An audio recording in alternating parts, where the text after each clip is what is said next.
Good evening, everybody. Welcome to another episode of Rob's Little Blue Book. Tonight we're doing something on the relatively simpler side. We're going to do Poutine, which is, of course, a Canadian classic.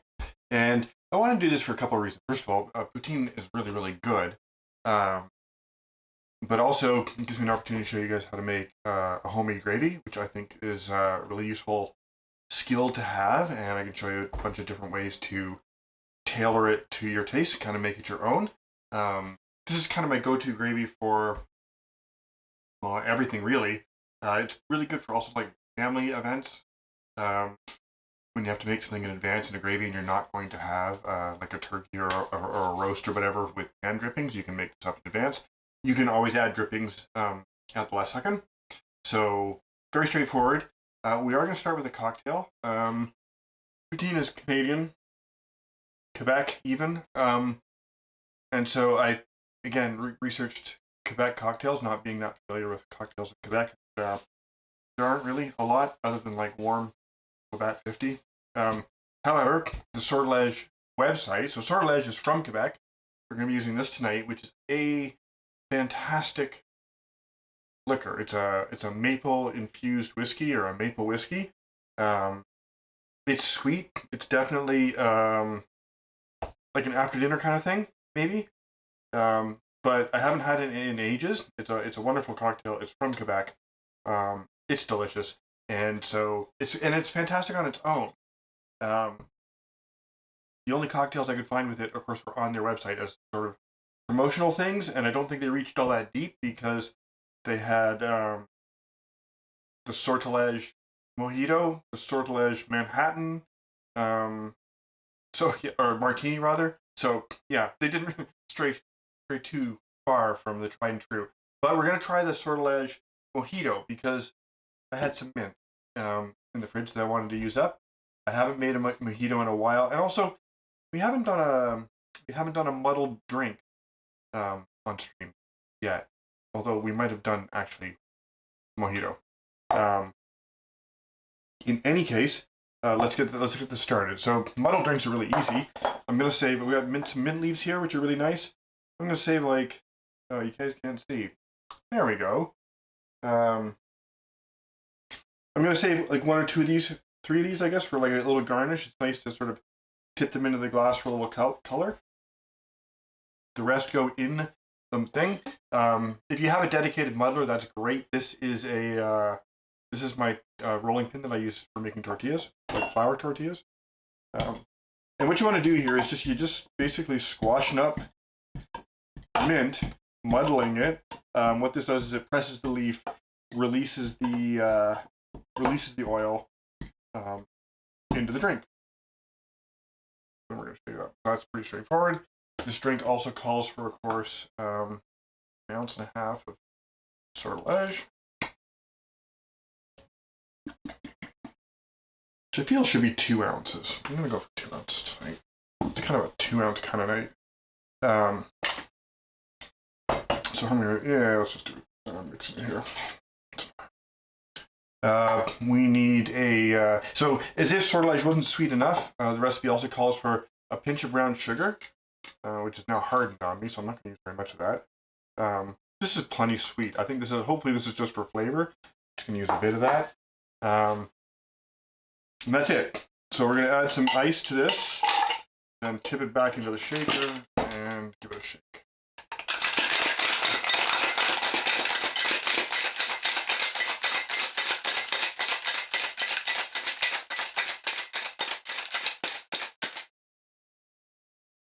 All right, we get our highball glass. Oh my god, I can't remember what I'm doing tonight. Highball glass. We are going to strain the drink in, and we're going to top it with soda.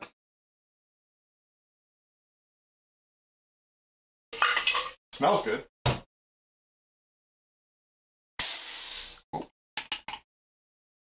I don't want to top it with a lot of soda, just like a couple ounces probably. And there you go. Let's go back to the main thing. Cheers.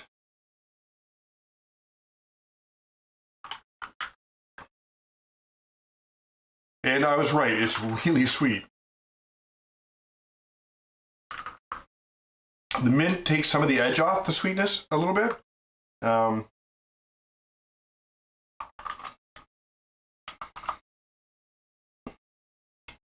I honestly don't think this offers a lot of advantage over a traditional mojito.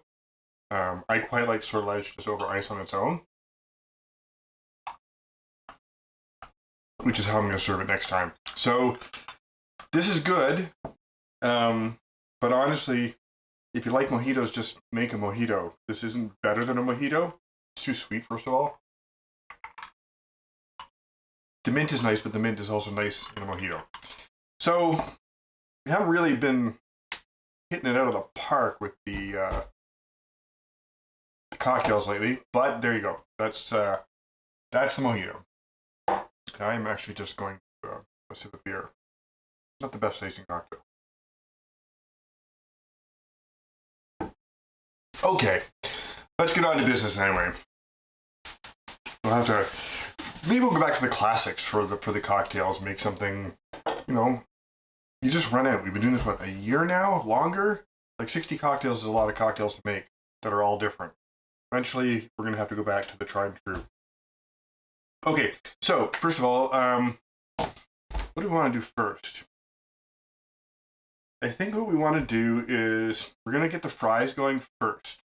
There's a couple ways to do your fries. Oh, back here. There we go. There's a couple ways to do fries. You can use a mandolin, which is what I do for steak frites, which is this guy here. Nice sharp blades. You just run the potato through, and out comes French fries. But they're narrow. They're like McDonald's fries, and they're fantastic for steak frites because they get nice and crunchy. But they're not as good for poutine. Like a poutine fry needs to be a little more substantial, in my opinion. So I'm just going to hand cut them, which is the way I used to do them before I got the mandolin. And these potatoes, these are some variety of russet. And if you actually if you shop at Farm Boy, they started carrying a brand of potato. Here's the bag. So I was actually in Farm Boy trying to decide, well, what kind of potato am I going to get this time? And I've experimented with all kinds of different potatoes for fries, what makes the best fry. And quite frankly, they all make pretty good fries. But this one says, for fries, frites right on it. It's some kind of russet, which is actually my preferred potato for fries anyway. So we're going to give these a shot. Again, I just take the end off these guys, and I'm going to cut these just like a little bit thicker. I want kind of a thick cut, a little more substantial. They also, a thicker fry, again, is going to have more surface area, and that's important later when we get into cheese curds melting, that the fries radiate a lot of heat across a large surface. That's what melts your curds a little bit. I mean, the gravy does too, but it helps to have the fries along with the rye. And this is it. I mean, this isn't complicated. These are nice chunky fries. And we are going to put those... Actually, I'll probably just get rid of the whole guy. It's just me here tonight. We're house sitting for friends while they're away. And Serena's there now. So I'm just here for the stream, and then I will head over after, but I don't have to make 2 portions. Yeah, these are pretty chunky, actually. Might go a little bit smaller. Any questions? I mean, making fries is not, that complicated, and it's also really easy. Like, if you're not making fries at home because you think hand cutting fries is time consuming, it's really not. I can knock out a bunch of portions of fries in almost no time at all. So don't let that sway you from doing this at home. We're going to talk about other gravy possibilities in a second too, when I'm not using a really sharp knife.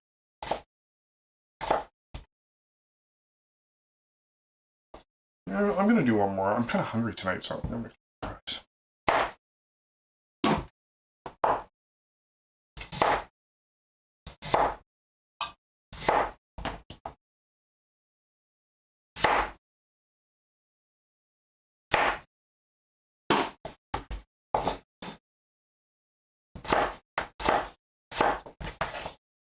Right. Take these guys together. Okay. So those are our fries, and the reason I want to do these first is if you haven't made fries before, it's important that they get 2 frying. So you want them to fry, ideally. Well, I'm hungry. It is a lot of fries. Rebecca's saying that's a lot of fries, and I agree it's a lot, but I'm also hungry. So, but you want to do your fries in 2 fryings. That's how you get kind of like that nice molten interior and the crispy exterior. Ideally, you want to do your first fry at 335-ish degrees and the second fry around 370. But if you can't control the temperature in your deep fryer, which I can't, you kind of have to make do. So my way of making do is, I know roughly, so my deep fryer right now is at, this guy tops out around 370. But I know how many fries I can put in to drop the temperature to around 325, and then by the time they're done cooking, it gets up to about 330. So that is the way I adjust the temperature. It's kind of old school. But we're going to do that, and then we'll talk a little, while the fries are going, we're going to talk a little bit about some of the other ingredients for the gravy. So let me get these guys in. I'm using peanut oil to do the fries tonight, which is my oil of choice. And you do have to respect, hot oil needs to be respected. You really have to be careful. You can burn yourself quite easily, quite badly on hot oil.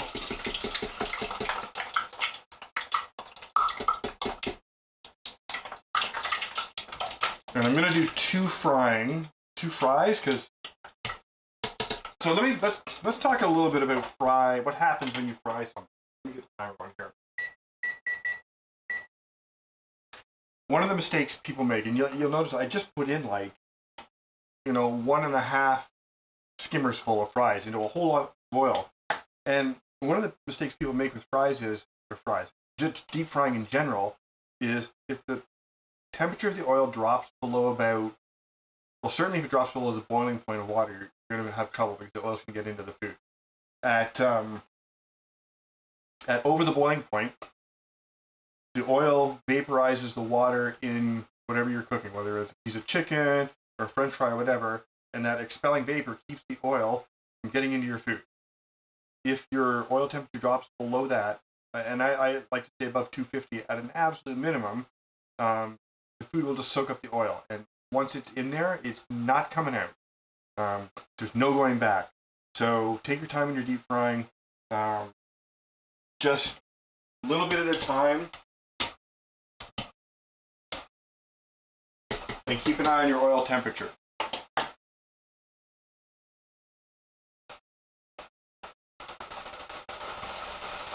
Okay, let's go through a few of the ingredients for tonight.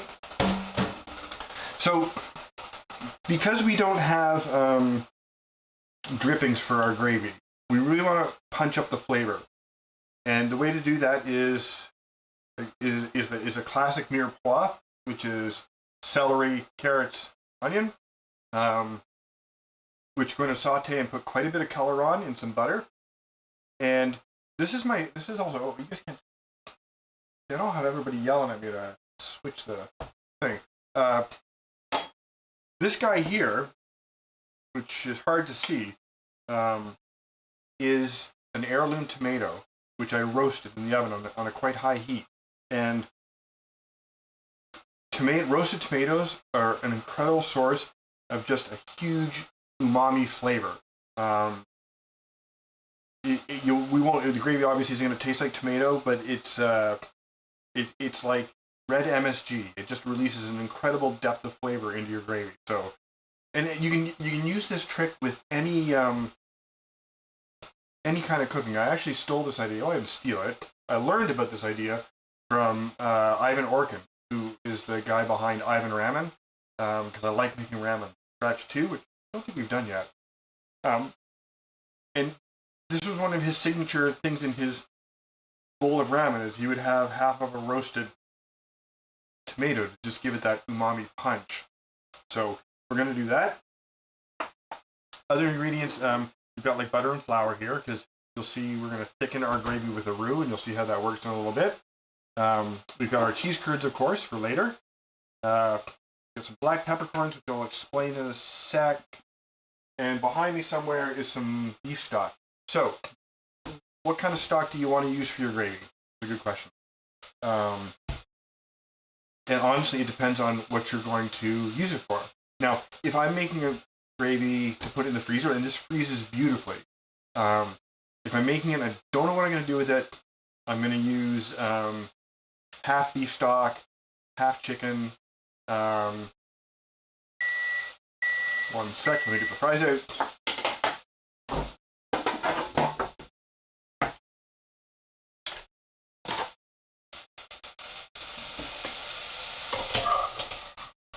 Oh, they look, I'll show you, these look amazing already.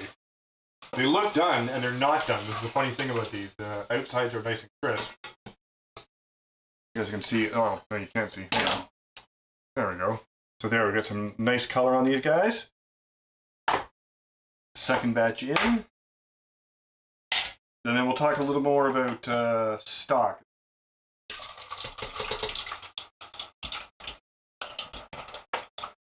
And we lost a fry to the floor.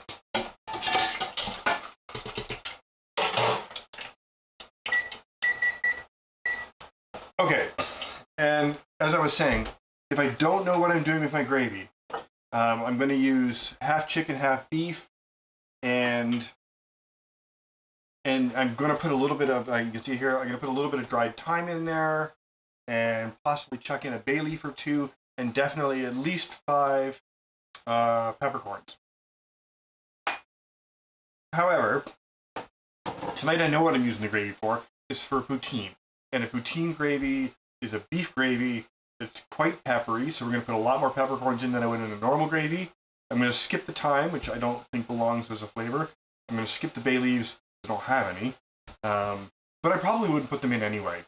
So that's going to be our gravy for this. If I was doing it for mashed potatoes, I'd probably use a mushroom stock. Actually, mushroom potato is an amazing combination. If I was doing it for like Thanksgiving or Christmas turkey, again, I'm going to use a little, like you want a lighter gravy for that, so I'm probably going to go like half vegetable, half chicken. You have to be really careful with chicken stock. I've said this before. We've talked about it with, when it came to like, what was it? Risotto. A lot of recipes call for chicken stock in risotto. I don't like it. I don't want my risotto to taste like chicken soup. Chicken soup is for me, a very powerful flavor. And if I'm having chicken soup, well, first of all, I'm not using chicken stock. I'm serving the whole chicken. But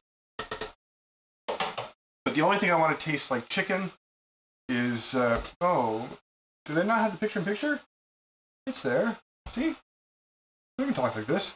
I want fried chicken to taste like chicken, and I want chicken soup to taste like chicken. I want chicken and dumplings to taste like chicken. I don't want risotto to taste like chicken. I don't even like chicken risotto at all because of the association. Anyway, that's my rant on chicken. And if you like chicken, by all means, use that flavor. If it's one of your go-to flavors, and it is for a lot of people, that's fantastic. For me, it's a signature flavor, and I really like it when it's chicken.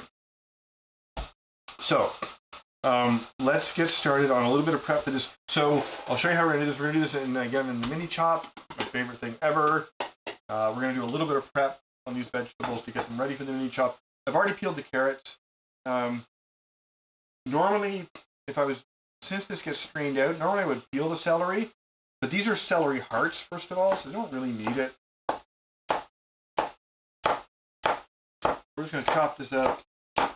And I'm just chopping this up to give the chopper a head start. It doesn't really matter like how big you go. Tomato we're going to leave until the very end.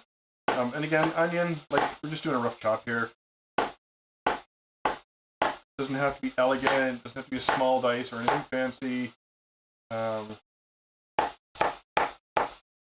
just going to put that in too.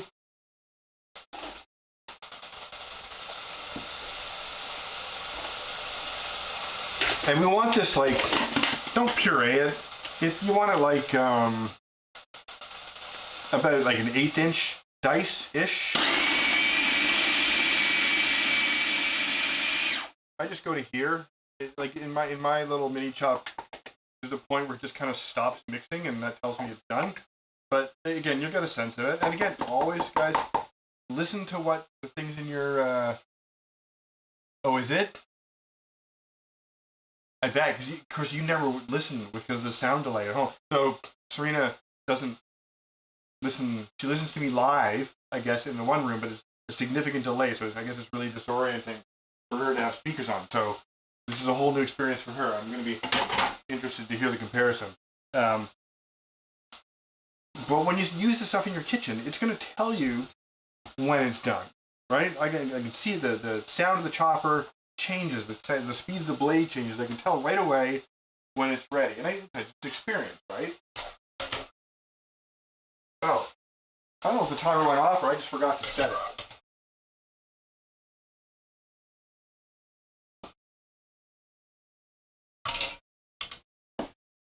Okay, so here, guys, here's the second round of fries. Again, nice color. And now they can sit for as long as you want. They do want to rest for a bit. And the nice thing about this too is you can leave this. You can put these in the freezer. I would let them cool first, but I could bag those and freeze them, and pull them out whenever I want and just finish them off. Or I could put them in the fridge till tomorrow or whatever. But we're gonna do it tonight. So I'm hungry. Okay. Don't know what that was. Let's get this show on the road, though, in terms of cooking. I'm doing a little TV show time travel thing. I did a gravy earlier because it takes about 30-35 minutes for the flavors to blend. And actually, doing the veg, you'll see in a sec, takes a little bit of time too. So I'm going to show you how to prep it, and then. Oh no, hang on. What question about veg? You do want a small dice, and you'll see why. Because first of all, you want maximum surface area exposure to the oil and the butter. We're going to use butter in this pan to give as much color and flavor as possible to the veg. So if you have huge pieces, you're just not going to get the flavor infusion in the veg that you want.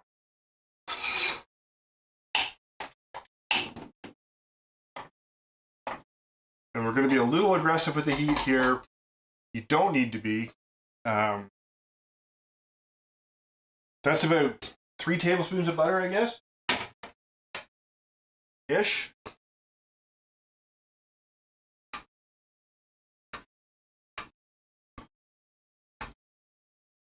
Okay. So we're going to this one. And you'll see, we're going to literally do this, like, literally. Kind of regret that literally made it into the English language the way that it did, but I guess I've made peace with it. All right, sorry. Creative writing rants. So as soon as butter comes up to temperature, we're gonna add, and you want a lot of color on this. We are not softening these vegetables. We're taking them well past that. We want some good caramelization on them. We want some really good color, because that's where our flavor punch is coming from in the gravy.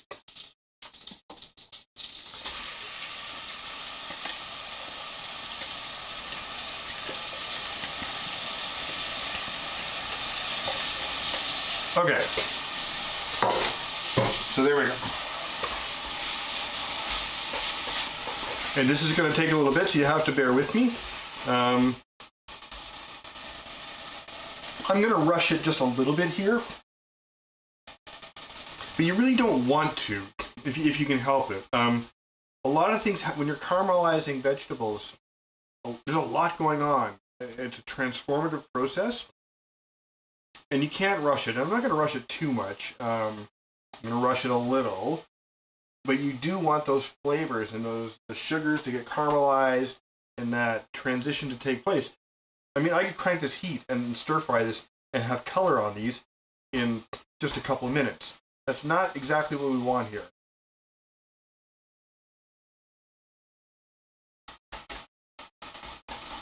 Okay, actually, speaking of the other, let's get that back at the temperature. So, as I said, although we're doing this for poutine, this gravy works for anything. If you don't know what you're doing, as I said, use like half chicken, half veg, half beef, half chicken, whatever you want. All beef makes a very distinctive gravy. So I would only do that like for poutine, like we're doing tonight, or like roast beef or something. But if you don't know what you're doing, veg is fine. I love the mushroom stock with mashed potatoes. It's one of my favorites.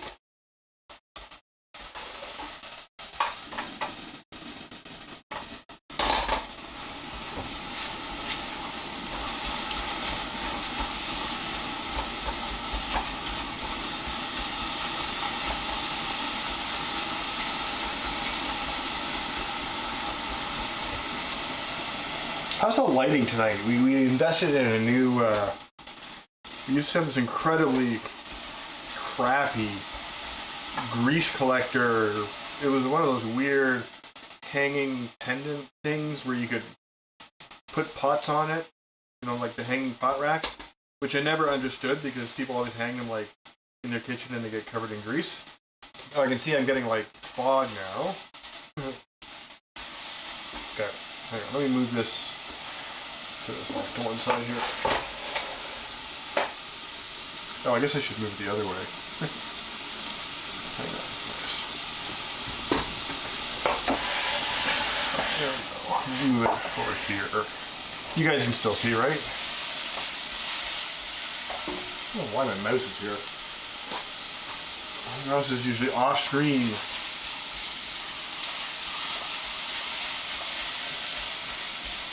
Okay, good.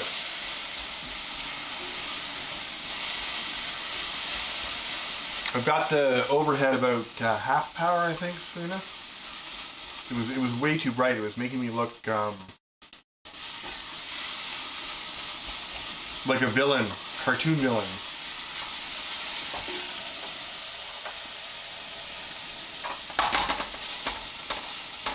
And so I'm pushing the veg a bit. It's actually reducing quite nicely. But again, I just turned down the heat a little bit because I can see like the colors developing as like little flecks, and I don't want that. Telling me that it's burning, and I don't want that yet. I want an overall deeper color.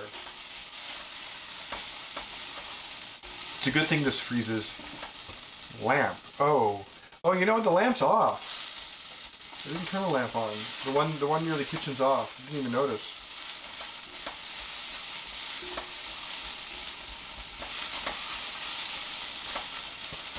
So every week's an experiment with gear, right? I mean, to be honest, I love cooking, but part of the fun for me is playing with all the gear too.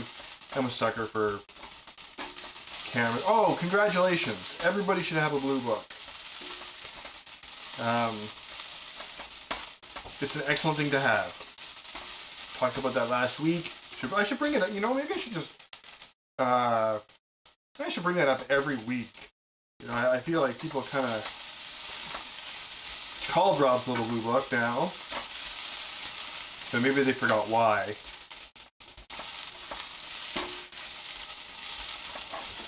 Come on. Okay, well, I'm just gonna let that sit for a sec. And yeah, okay, we don't need light. That's good to know.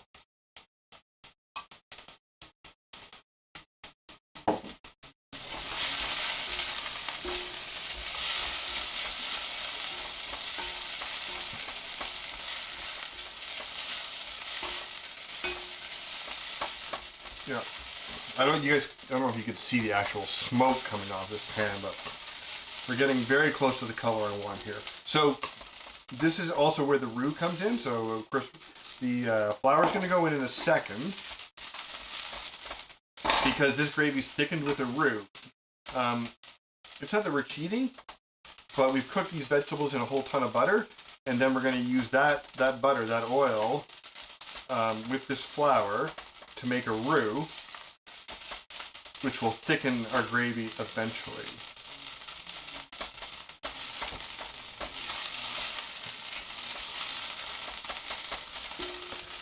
Actually, before that goes in, I wanted to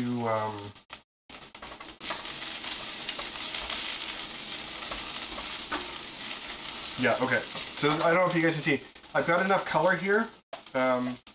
Really good color, actually. So I'm very happy with that. Toasting spices is always better than using them raw. So I'm going to, so if I'm doing a neutral gravy, I'm going to use about 5 of these guys. I got about 20 here. Because I want this to be a peppery gravy. But in order to further punch up the pepper flavor, I'm going to toast these for like just a minute in the hot oil, which will make them even more fragrant.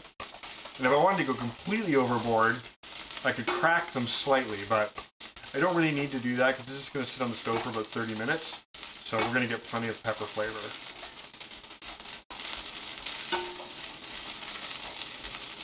Ooh, that's hot. Okay, great color. You can smell the pepper. It's nice and fragrant. So this is a 1/4 cup of flour to match about 3 tablespoons of butter that we started with. And again, so this is not a blonde brew we're shooting for. We're actually going to cook this, put some good color on the flour bits too.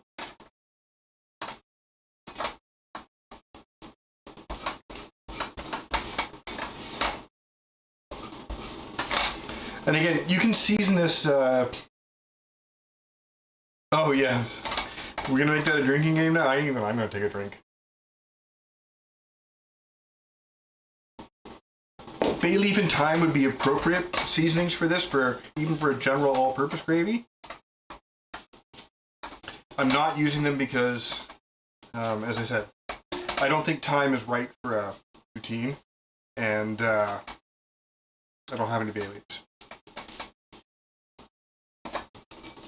Okay, you guys can see the color here. Very, very close. I got a nice sort of a dark brown going on here. Almost ready for the broth. Yeah, I'm pretty happy with this. Okay, let me get the broth. Just here. This is 4 cups of beef broth.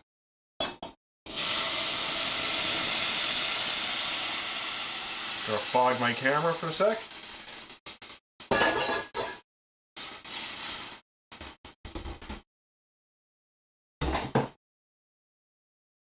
Forgot to turn the fridge off. I never know that the fridge to me becomes like a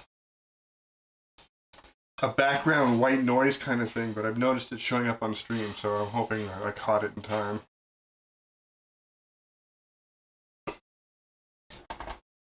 Okay. So I'm going to bring this up to a boil real quick. And then this can go on the stove, and then that'll be it. So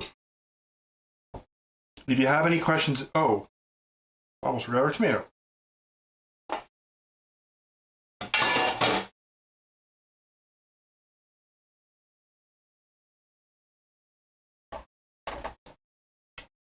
So if you have any questions about gravy, now is the time to ask. And of course, you can make this vegetarian, you can make it vegan. Without the butter, you would have to use like peanut oil or something, but that would be fine too. Peanut oil or vegetable oil or canola will make a roux that is just fine for a completely vegan option. And then serve it over mashed potatoes.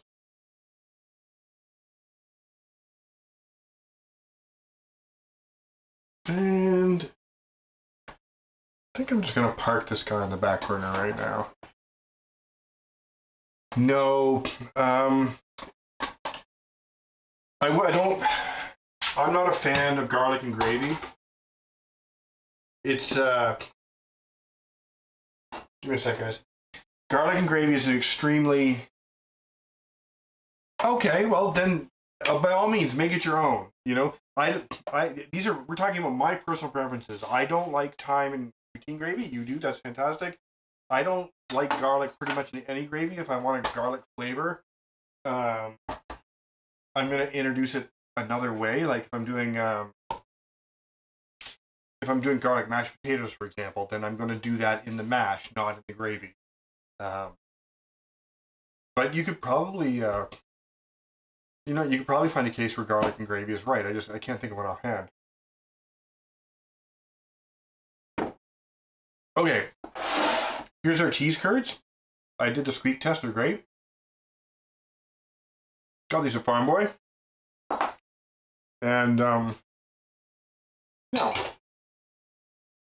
I think it's time to actually fry the fries and put this thing together. Wow, give me a quick one tonight, guys. I do want to stir the gravy. Let's see how to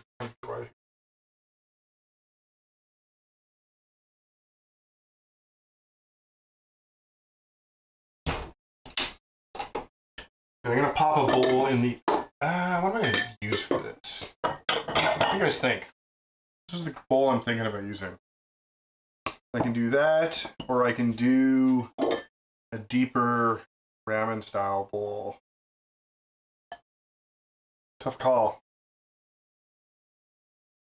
I think I like the contained heat option that this one's going to give us. So I'm going to pop this in the oven real quick.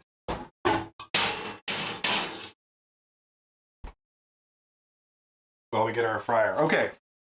Not the deep one? Now I'm confused. Pasta bowl. You guys, okay? Okay. Pasta bowl it is.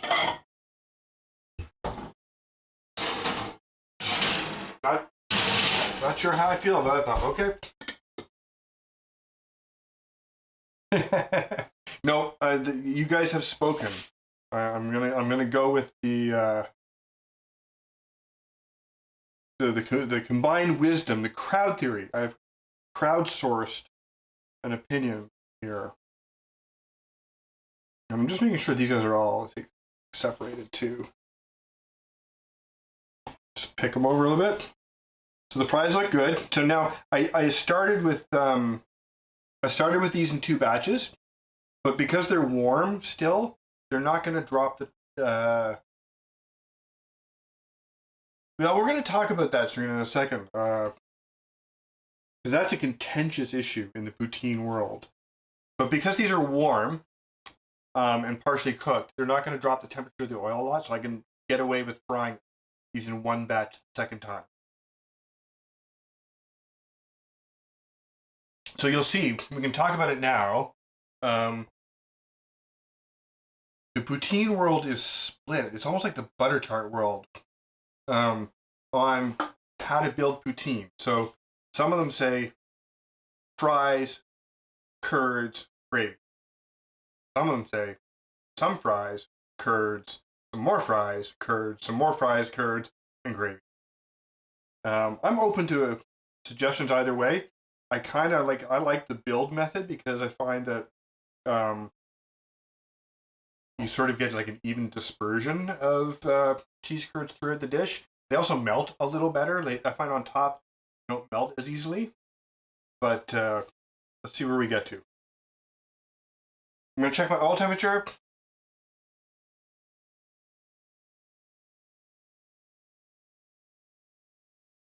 Oil temperature is very hot.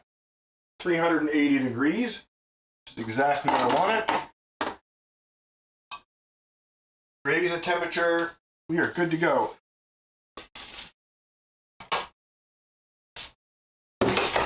Again, these just go into the thing. And I did them, the first fry is 3 minutes and 33 seconds. And the second fry is around 3 minutes and 33 seconds.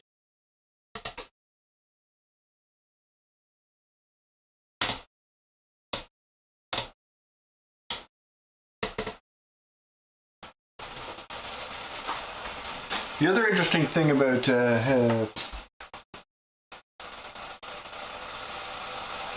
well, no. I don't want... What are we talking about, Serena? I don't understand. Naked fries versus soggy fries. Is it because the gravy gets soaked into the bottom ones? I kind of like that.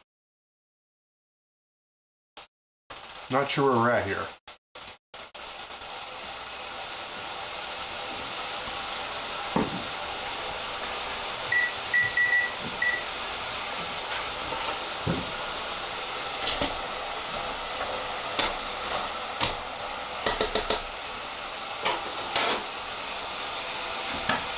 Okay, so did we decide how we were going to build this or not? We have not decided. Okay.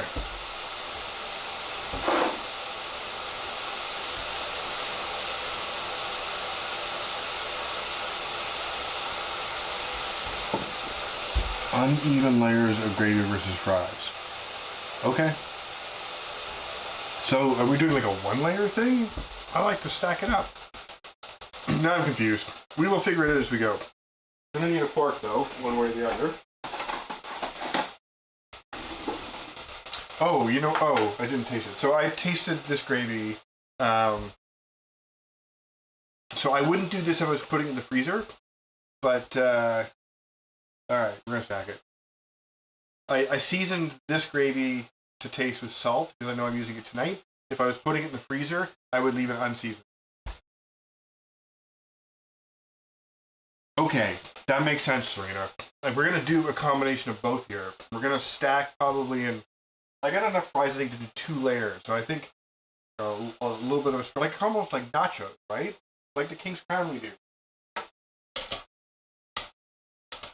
Fries look great, but they're not ready yet.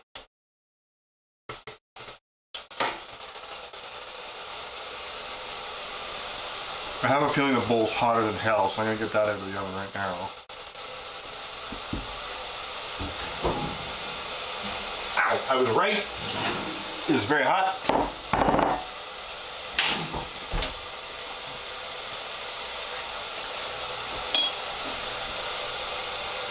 Hi, Penny.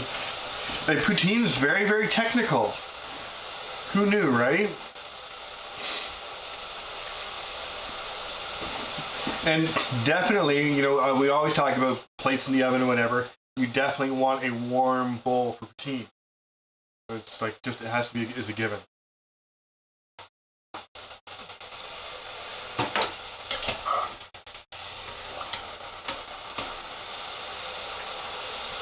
Okay, so those are going to go the full distance. We'll use a ladle for the gravy.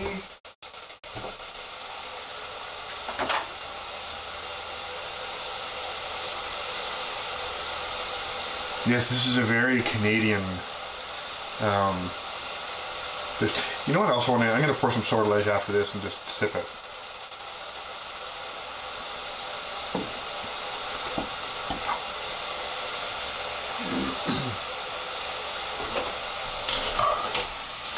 Okay, so I kind of feel like the fries are done.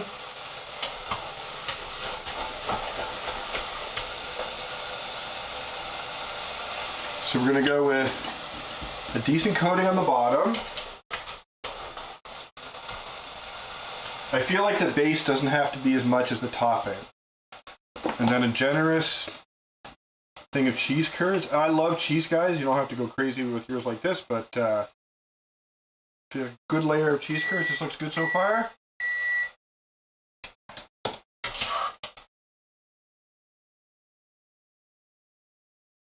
And then we are gonna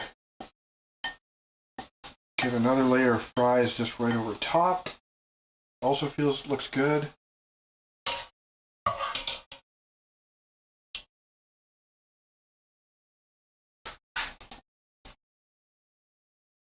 I can see the curds melting already.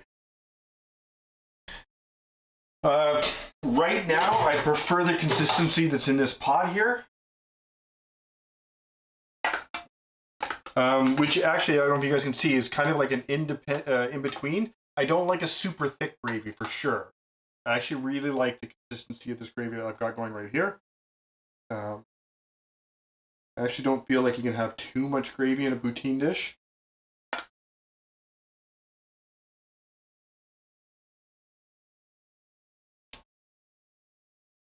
Okay.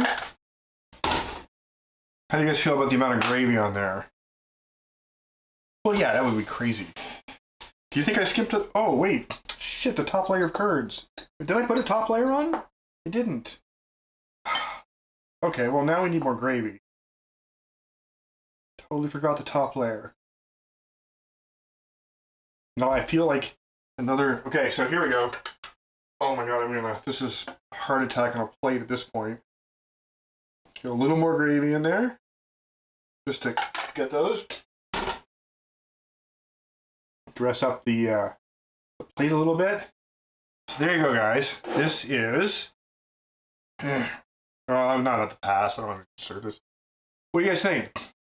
I'm actually pretty happy with the way this looks. And I kind of feel like I'm going to let it sit for just a sec to let the curds melt just a little bit.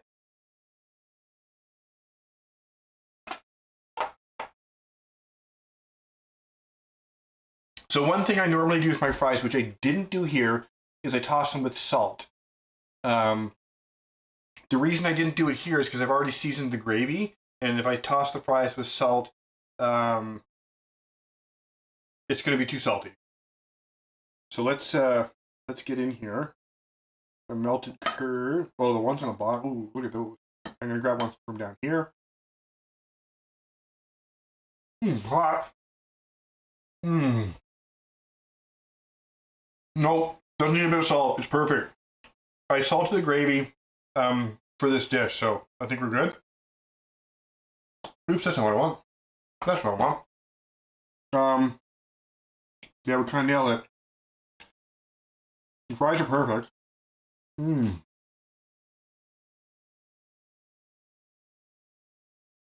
No.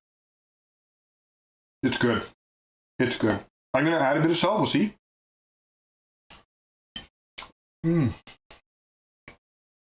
Crazy.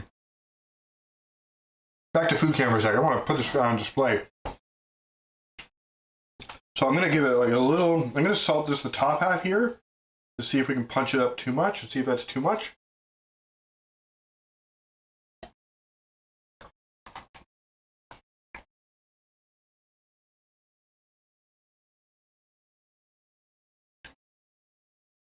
Yeah, I kind of feel like we're really pushing a line here in terms of salt. It did brighten up a bit without getting too salty, but I feel like we're kind of right on the edge. We might be splitting hairs at this point.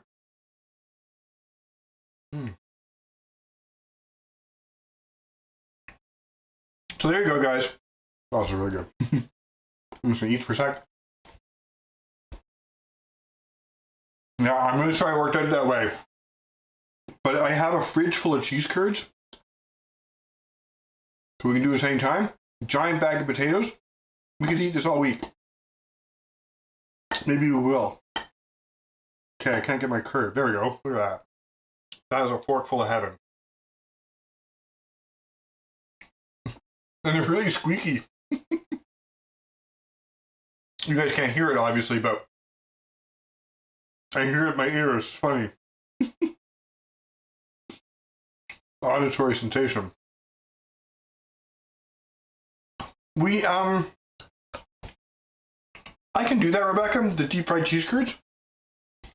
I've had a really mixed result. It is such a fine line with cheese curds in the hot oil. Because if you leave them... What the hell? No, it's just cheese. If you leave them in the oil even a split second too long, the batter splits and the cheese just renders out into the oil and you just get like a piece of breading. So I love the Wisconsin, it's from Wisconsin, I think. Deep fried cheese curds is awesome. But wow, it's not easy to do. Now we get like into the tossing phase where we're kind of just like mixing it all together. There's actually more than this kind. This is an insanely huge portion. Okay, I can't stop. Wow. Any other questions on cheese curds, guys? Oh, by the way, I did want to say a couple things about gravy. If you want to make this on a weeknight and you don't have a freezer full of gravy, because you won't, because you just watched this episode and you don't know that you should have that, now you do. Most grocery stores sell the Saint-Hubert poutine gravy in a can, and it's great. Very salty, but perfectly acceptable. Like if you want to do this on I was going to say a shoestring fries. If you want to do this on the cheap, not on the cheap, on the convenient. Get McCain's fries, bake them in the oven, get some cheese curds, throw the Saint-Hubert poutine gravy over it, and you're good to go. This is going to be better, but it doesn't mean the other version's bad. See? Some things supermarkets are good for. Okay, I'm going to stop for a second and talk to you guys. Otherwise, I'm going to eat this whole damn thing. I think I burned my lip a little bit. I think that's what I'm feeling. Okay. So, any other questions on what we just did with the poutine gravy? I feel like it's pretty straightforward. I kind of feel like we covered a lot. And I kind of feel like I'm going to give the sortilege a proper shot just in a glass. So I have the rest of my fries. Okay, I'm going to eat some more. Hot. Good.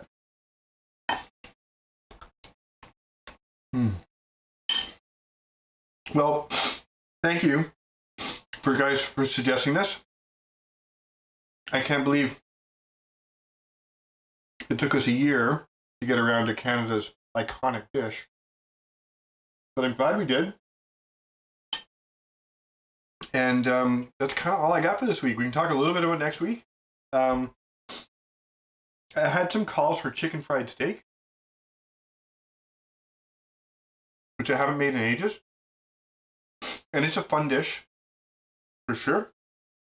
And given the price of meat lately, it might be a good one to do. So if you guys want to throw out some suggestions, I'm going to be here for a couple minutes, and we can figure out next week. Otherwise, I will just pick something, and we'll go with that.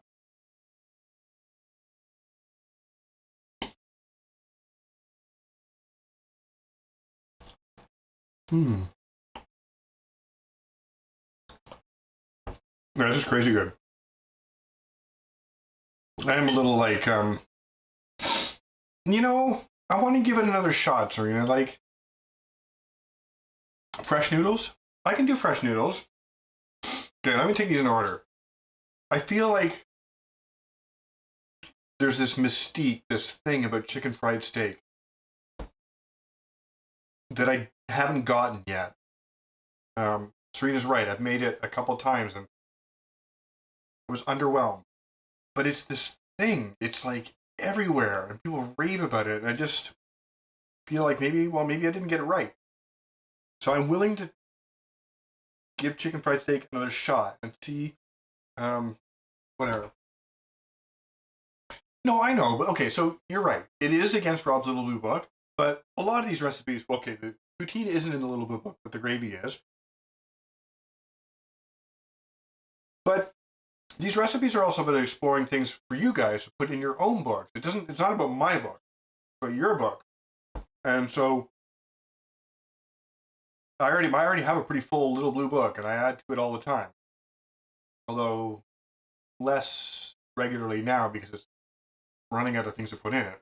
But this is also about developing your Little Blue Book. So if you guys have an idea or something a dish that you really like, you're not sure how to make it. Oh, shakshuka. That was so good. Maybe we can do that. We haven't done a breakfast episode yet. Pancakes I can do. Excuse me. Okay, we've got lots of good ideas here. Rebecca also had revisit fresh noodles, which is actually something I've been meaning to get back to as well. I haven't played with my extruder enough to be confident, although I know I did homemade macaroni. My extruder, guys, has been disappointing. Yeah, that's true. But we haven't done just regular rolled and cut noodles in ages. We could do what about like filled pasta? We could do like ravioli or tortellini. Tortellini is a lot of fun. Like show you guys how to make tortellini. You'll do it once and you'll say, wow, that's cool. Then you'll never do it again.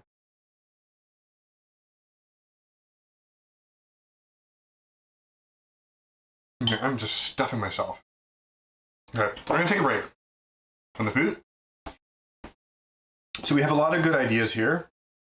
And I'm not totally against breakfast dinner. We've had breakfast dinner every once in a while.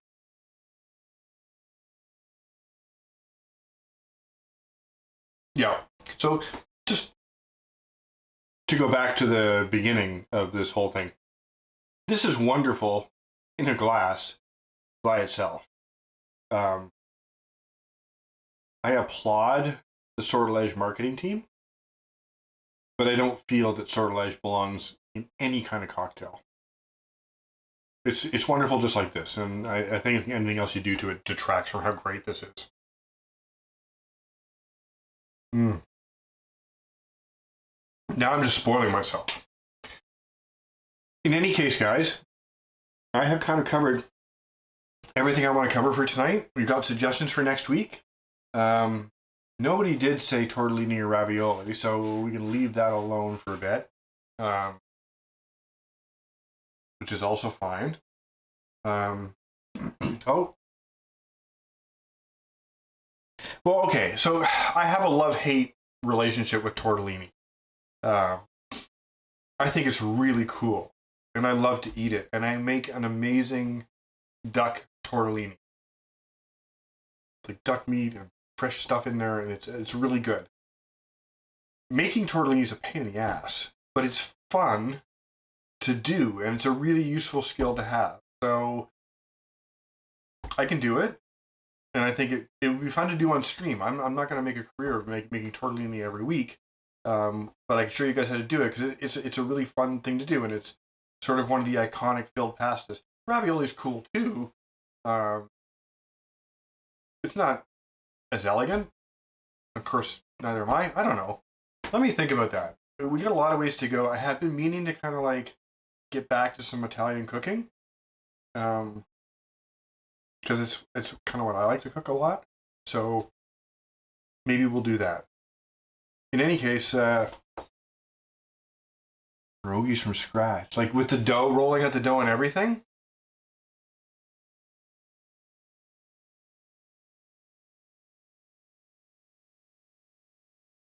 Does it? Okay, well, I don't have all day to do on stream. And again, a lot of this comes down to guys like what we can do on stream. Tortellini works because it's fresh pasta and I can just make the filling and drop it in the water and sauce it and eat it. I have never made pierogies, so I am out of my depth there. But I'm willing to take it on. So, okay, guys. I feel like I've got some good ideas. We're going to get away with this under an hour, which is pretty good for a stream. As always, I love doing this for you guys. And thank you for joining me for Poutine. I don't remember who suggested it originally, but I'm very, very happy with the way it turned out. I haven't made it in ages, so thanks for that, guys. And we will see you next week for whatever I happen to choose. So, in any case, have an amazing evening.